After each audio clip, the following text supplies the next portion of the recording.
Hey guys, I hope you're all doing well. I get a question often, and this one is about how to get your partner or your loved ones kind of on board with your lifestyle changes around minimalism. And I think it's a really interesting topic to broach, so I'm excited to share my experiences and my thoughts on that with you here today. I've found for me it's really helpful to start by getting into a place where I'm really calm and excited about what I'm doing, and starting off with just connecting with the person I'm talking with in a place of just clear, compassionate communication.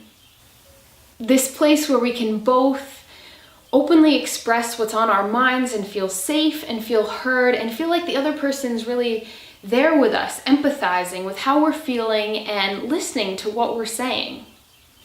It can be so fun to relate with others and to grow together, but that sometimes feels inhibited if we feel like a person is talking at us or trying to force their views on us, as opposed to just openly expressing what's going on for them, what they're excited about, what's working for them, and then hearing us out and giving us a chance to do the same.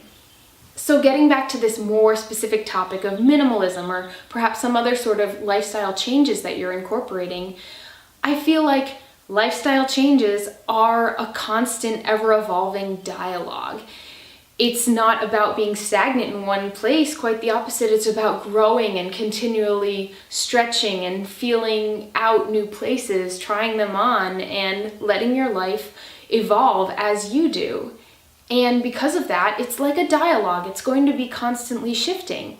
So if there's one thing that I know about me, it's that I'm always going to change. I'm always going to be reaching for the next best thing and the next best thing, and I'm always going to be trying on new ideas.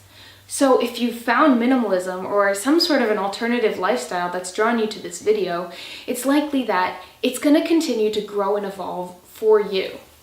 I feel like this is just a good thing to keep in mind while you're speaking, actually while you're thinking about things for yourself, and then definitely while you're having this conversation with your partner or family member or housemate or loved one or anybody who you want to, hopefully get on board with what you're doing. What I've found with a lot of people who reach out to me, and I've experienced this in my own life as well, is that we'll be getting really excited about minimalism and we'll be clearing out all our stuff and it feels so good, and we want to just keep going with it and move out beyond maybe our possessions into what could be more of a communal space in a home or something like that. And in these cases, a lot of people who contact me are finding that they're encountering resistance of some sort from their partner or their housemate or a family member. After establishing, really good, safe, clear communication, I feel like what I found is helpful for me is to get excited and tell my partner that I'd love to talk to them about, what's exciting me and what my goals are and what my motivations for those goals are, and invite them to share the same information with me.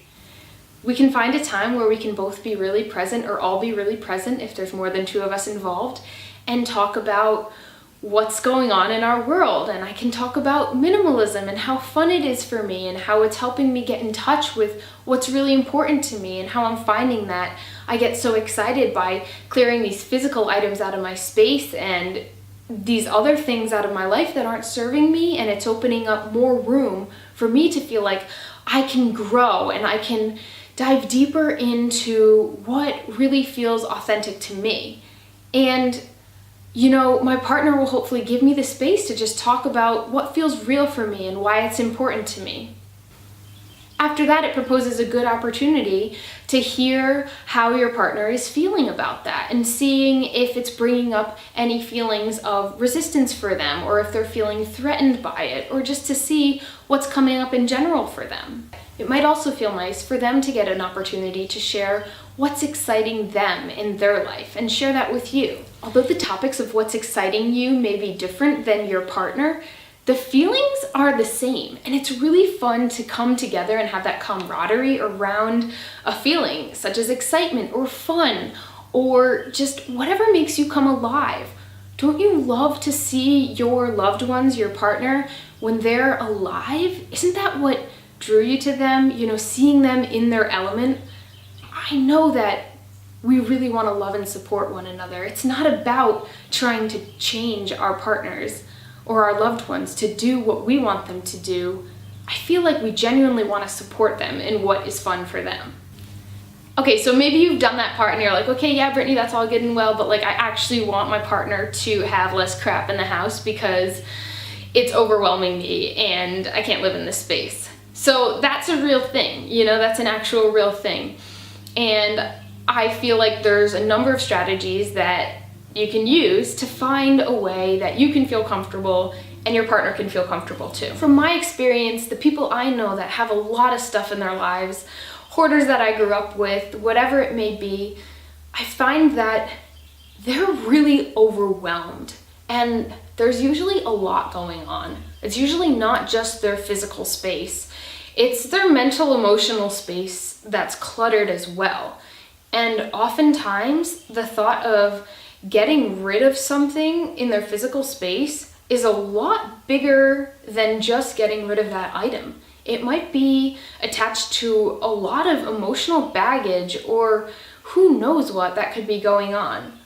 So it makes sense that there could be resistance coming up for that person if we suggest that they get rid of their junk or whatever. Over and over again, I keep seeing the same thing, which is that if I am just living my life the way that feels right for me, if I'm just being the light, then other people naturally gravitate towards me and towards what I'm doing, and they want that too because they see that it feels good for me. They see how great it feels to be in my clear, clean space, or they want to experience the freedom that they see me having.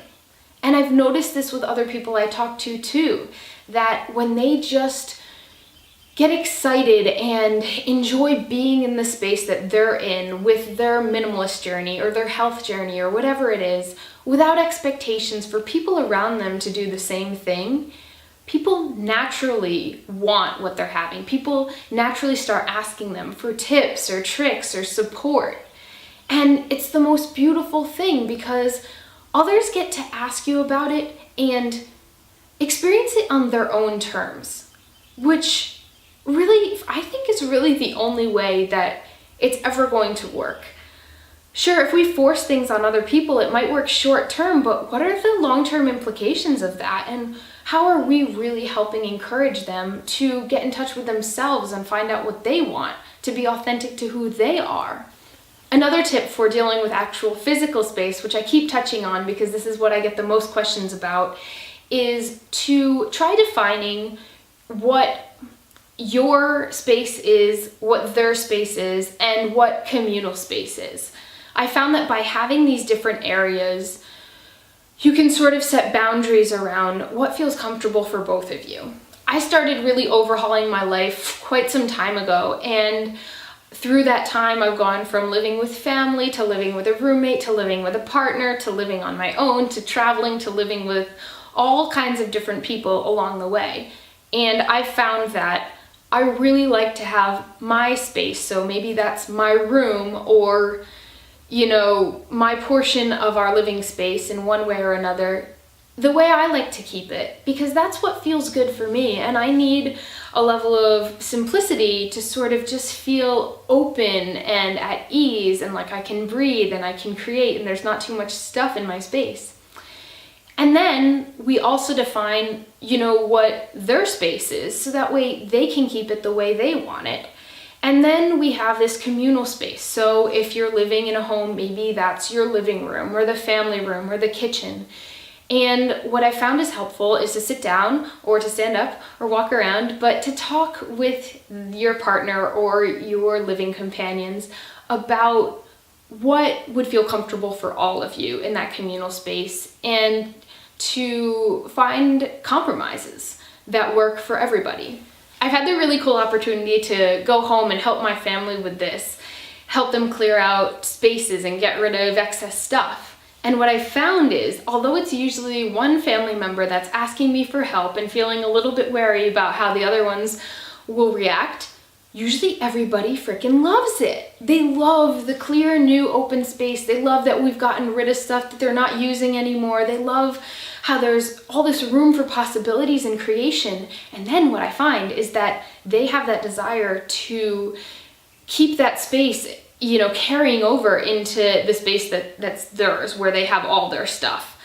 Because it makes sense. You're literally moving throughout your house from one room that feels really open and spacious and clear into a room that feels packed with stuff, and most of the time they just feel like overwhelmed by it and don't want it all around anymore, or at least they feel inspired to analyze and assess, okay, what do I actually want around? Just letting them have their own journey. You have your own journey. Come together and enjoy the parts that you can enjoy together. Enjoy growing together.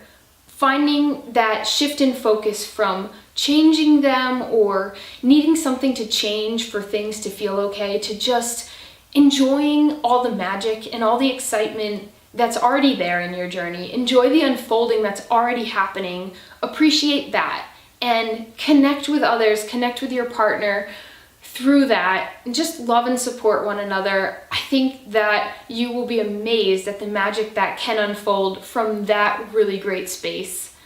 I hope you do. I hope this has been helpful for you guys. It's awesome to connect. I'll talk to you again soon. Bye.